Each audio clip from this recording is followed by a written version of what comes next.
En 2008, lorsque Barack Obama est devenu l'homme le plus puissant du monde, ce fut une grande joie pour une grande partie de l'Afrique. Beaucoup ont supposé que le premier président noir américain accorderait une attention toute particulière au continent. Mais à la veille de sa visite en Afrique, certains l'accusent d'avoir perdu du terrain diplomatique et économique au profit de rivaux comme la Chine. Alors, il faudra porter un message fort. Il devra applaudir, encourager, supporter les institutions démocratiques, faire son maximum pour mettre en avant l'importance du commerce et de l'investissement dans la croissance économique africaine. Et enfin, il devra insister non pas sur le passé, mais sur le futur de l'Afrique, c'est-à-dire sa jeunesse.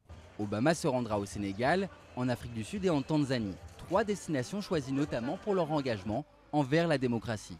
La Chine, elle, n'a pas les mêmes états d'âme.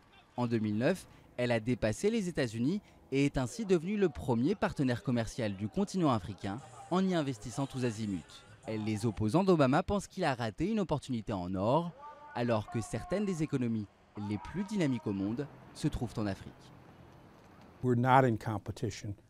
Nous ne sommes pas en compétition avec la Chine, nous sommes en compétition avec personne. Nous voyons l'Afrique comme un partenaire, un endroit où nous pensons que nous voulons avoir une relation plus forte et plus riche, et c'est important. Obama a visité l'Afrique subsaharienne une seule fois depuis sa prise de fonction. En 2009, au Ghana, il avait déclaré avoir du sang africain dans ses veines. Dès le début de son premier mandat, son approche a été claire, les problèmes africains nécessitent des solutions africaines. Beaucoup admettent que c'était peut-être irréaliste d'attendre autre chose d'un président américain, fût-il d'ascendance africaine.